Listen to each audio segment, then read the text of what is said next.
Hello नमस्कार दोस्तों, math की क्लास में आपका स्वागत है। ये हमारी मैथ की लाभ और हानि की क्लास है। लाभ और हानि में हम आपको आज पढ़ाएंगे फर्स्ट टाइप। तो दोस्तों, इससे पहले मैंने आपको प्रतिशत पढ़ाया था। प्रतिशत में हमने जो भी संभव सवाल हो सकते थे, कठिन से कठिन सवाल, अच्छे से अच्छे सवाल हमने आपको दिए थे।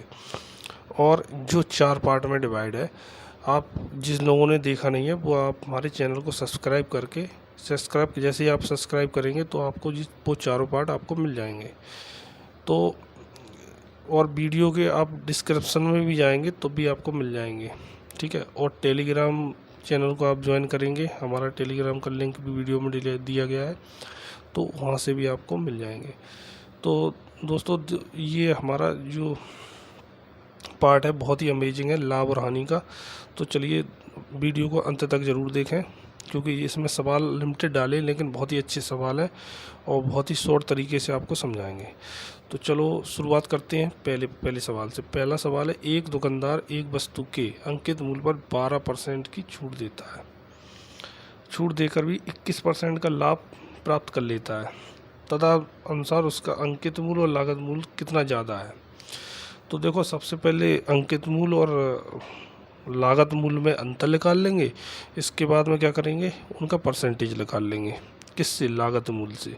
तो देखो दोस्तों, ये कैसे करेंगे। तो सबसे पहले हम अंकित जो लागत मूल्य होता है वो होता है मतलब लागत मूल्य जो होता है हमारा वो होता है सीपी, यानी कि क्रय मूल्य।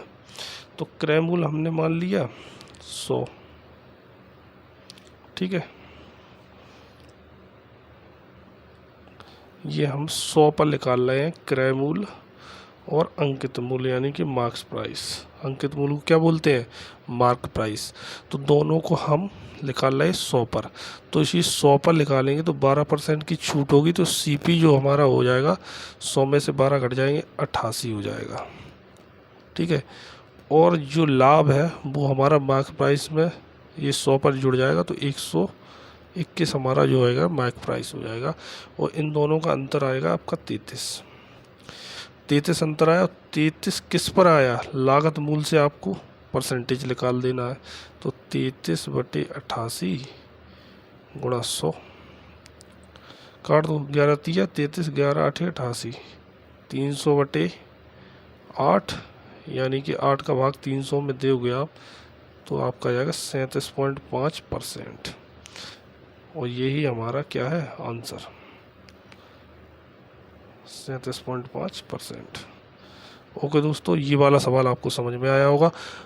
आगे देखते हैं, आगे सवाल है, खुदरा व्यापारी को माल बेचते समय एक कंपनी अपने उत्पादों के अंकित मूल्य पर 30% की छूट देती है। कितनी देती? 30% की छूट देती है। यदि खुदरा व्यापारी उन उत्पादों के अंकित मूल्य पर बेचे तो उसका लाभ होगा। तो देखो लाभ कैसे निकालेंगे इसमें, ठीक। पहले सवाल को समझिए, सवाल क्या कह रहा है ये जान लोगे तो अपने आप सवाल निकल आएगा। वो ये कह रहा है अंकित मूल्य पर ही बेचती है, ठीक है। अंकित मूल्य पर बेचती है, तो देखो अंकित मूल्य हम मान लेंगे कितना है 100, यानी मार्क्स प्राइस हमने मान लिया 100। तो एसपी कितना हो जाएगा, यानी कि सेलिंग प्राइस, यानी कि जो विक्रय मूल्य हो जाएगा वो आपका हो जाएगा 70, यानी 30% की छूट दे रहा, 70 हो गया। अब वो ये कह रहा है कि हम जो खुदरा व्यापारी ये अंकित मूल्य पर ही बेचे, अंकित मूल्य पर बेचेगा तो आपको क्या हो जाएगा, तो इसका जो अंतर होगा वो 30/70, यानी 70 जो आपका क्रय मूल्य का काम करेगा, और गुणा 100। ये आप काटोगे 300/7 आएगा, 300/7 आया। और इसको आप क्या करोगे, 7 का भाग दोगे तो आपका ये आ जाएगा 7 चौक 28, ठीक, 46 सही 2/7। ये आपका आंसर आ जाएगा, इतना परसेंट लाभ होगा आपको। 46 सही 6/7, सॉरी 6/7 आएगा, ठीक। अब इसका भाग दोगे तो आपका आ जाएगा, ठीक। आगे बढ़ते हैं।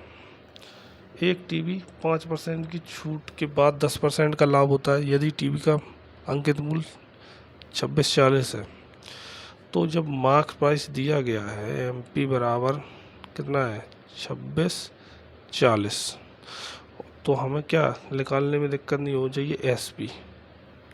तो SP यानी विक्रय मूल्य हाल निकाल लो, क्योंकि छूट दी गई है। तो छूट यानी कि 2640 गुणा 95, 5% की छूट है, बटे 100 कट जाएगा। ठीक, ये आपका जो भी है वो आपका आ जाएगा क्या, SP आ जाएगा। और 10% का लाभ हो रहा तो आप CP निकाल लोगे। तो 10% का लाभ हो रहा तो CP बराबर ऑल ओवर हो जाएगा 64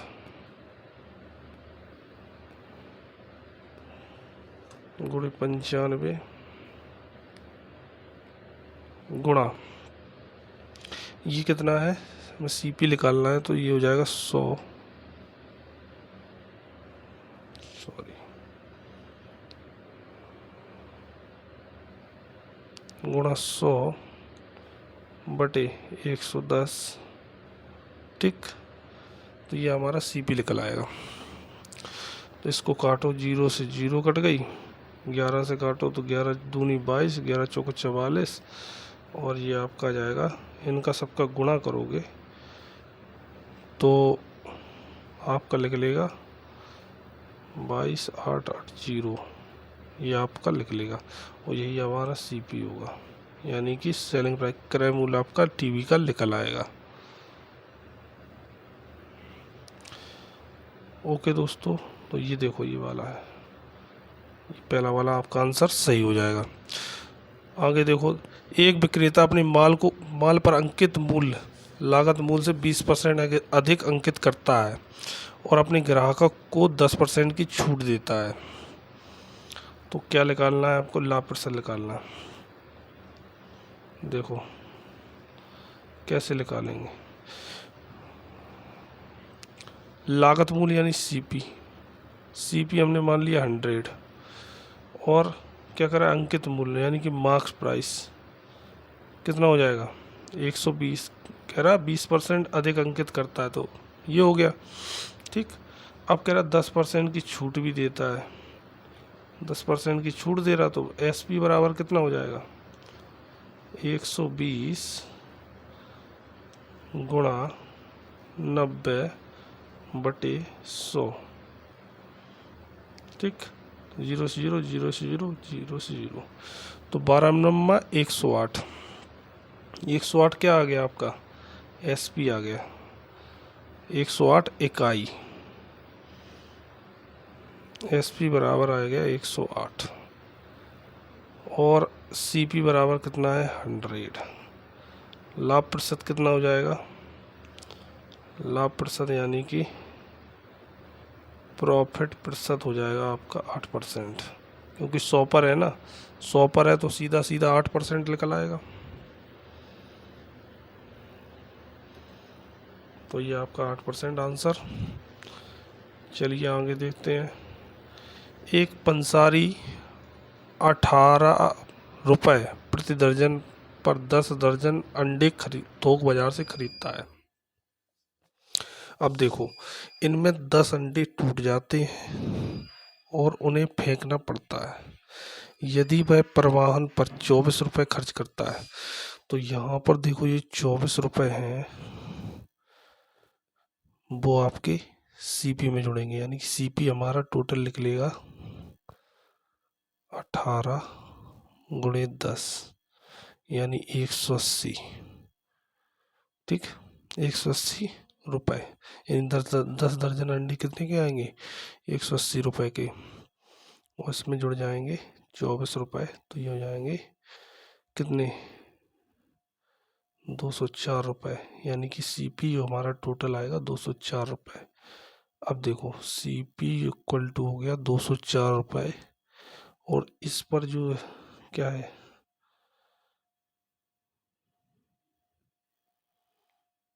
इस पर उसे क्या चाहिए, 10% लाभ भी चाहिए। ठीक है, यहाँ पर 10% लाभ चाहिए, तो 10% लाभ के हिसाब से आप क्या करोगे, SP निकाल लेंगे। SP बराबर हो जाएगा आपका 204 गुणा 110/100। ये क्या किया हमने, 10% लाभ के हिसाब से SP निकाला है ये। तो टोटल हमारा SP हो जाएगा, वो हो जाएगा, यहाँ पे गुणा करेंगे 10 का करेंगे तो पॉइंट लग जाएगा,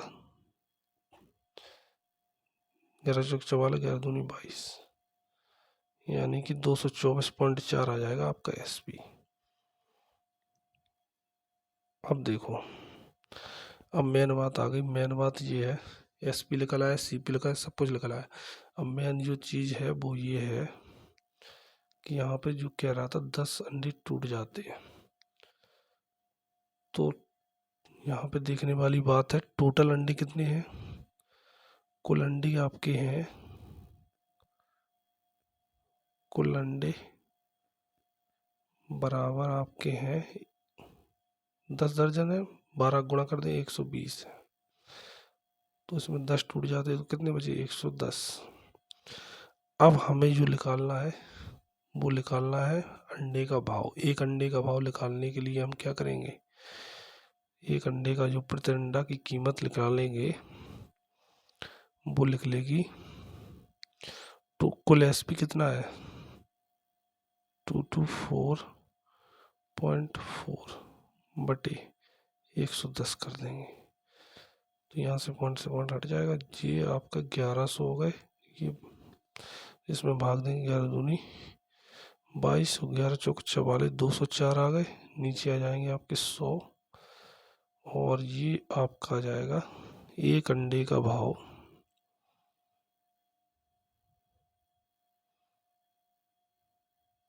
एक अंडे का भाव बराबर हो जाएगा आपका कितना, 2.04। ये आपका आंसर हो जाएगा। इसमें ये गलत लिखा है, ये आपका 2.04 ही करेक्ट होगा। ओके दोस्तों, तो ये हमने बहुत ही अच्छे से आपको समझाया, आपको उम्मीद करते हैं आपको समझ में आया होगा। आगे बढ़ते हैं। आगे, एक आदमी किसी वस्तु को उसके लागत मूल्य से 5% अधिक पर बेचता है। अब यहाँ पे देखो, लागत मूल्य हमने यानी कि CP हमारा कितना मान लेंगे हम, 100, और 5% अधिक पर बेच रहा है तो SP कितना हो जाएगा, 105। अब देखो, पहली कंडीशन कंप्लीट हो गई आपकी।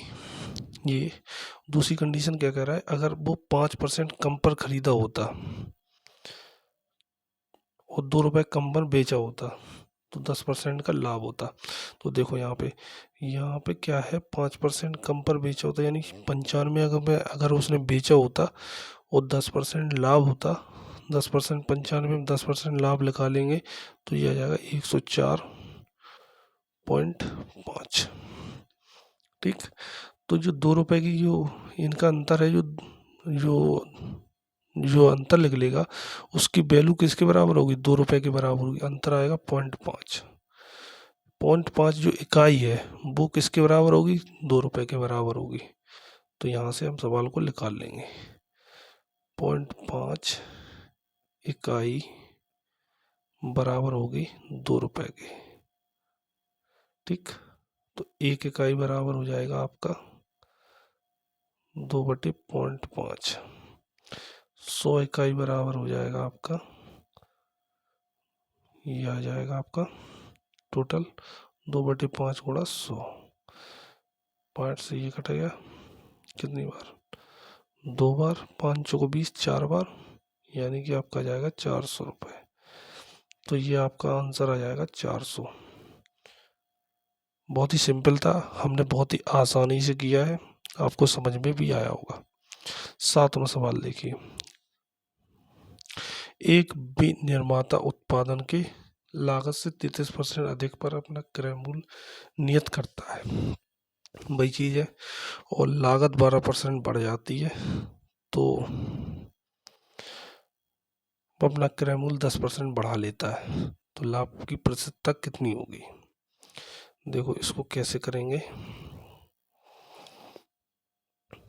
पहली बात देखो कैसे करेंगे इसको, मान लो उसका जो है लागत मूल्य है, क्या है लागत मूल्य, यानी कि CP 100 है, तो उसका SP जो है विक्रय मूल्य कितना हो जाएगा 133 हो गया। अब यहाँ पे देखो लागत मूल्य 12% बढ़ रही, यानी 112 हो रही, तो विक्रय मूल्य 10% बढ़ा दे रहा है। तो इस पे जब 10% बढ़ाओगे, यानी कि इसको 10% बढ़ा दोगे, तो इसका जब 10% निकाल दोगे तो आपका आएगा 146.3। जब निकाल के देख लेना, अगर 133 का 10% आप बढ़ा के निकालोगे तो आपका 146.3 आएगा, और इन दोनों का जो अंतर आएगा वो आएगा, इसको घटाएंगे तो 34.3 आएगा। और ये 64.3 जो है लाभ है, इसका पर हमें प्रतिशत निकालना है। किस पर? 112 पर। 112 CP पे हमेशा निकलता है लाभ प्रतिशत, तो निकाल लो 34.3 बटे 112 गुणा 100। इनका जब हम निकालेंगे तो देखो, ये आपका 7 से कटेगा 49 बार, ये 7 से कटेगा 16 बार, 160 हो जाएंगे, 0 से 0 चले गए, ये आपके कटेंगे 8 बार 2 से, ये आपके कटेंगे 5 बार, ये आपका टोटल आ जाएगा 245, यानी 5 का गुणा करेंगे 245 बटे 8, और इसको आप भाग देंगे तो 30.75 आपका आंसर आ जाएगा। 30.75 आपका आंसर आ जाएगा, जो कि ये है। ओके दोस्तों, तो ये आपका आ गया। आगे देखो, एक फल विक्रेता 600 रुपये में 240 सेब खरीदता है, उनमें से कुछ सेब खराब हैं, फेंक दिए जाते हैं। वह प्रति सेब कितने में?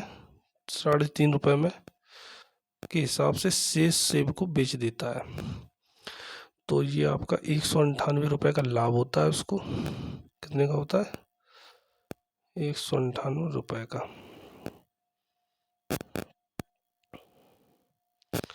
तो सेब का क्या निकालना है हमें?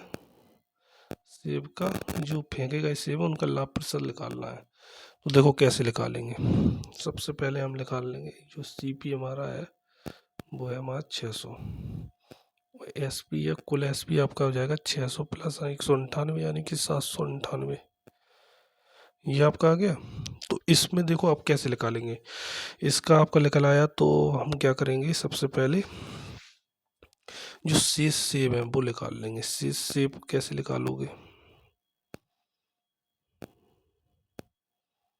शेष सेब के निकालने के लिए हम क्या करेंगे, जो 3.5 रुपये, देखो एक सेब की कीमत जो बेचे गए हैं शेष सेब वो कितने की है?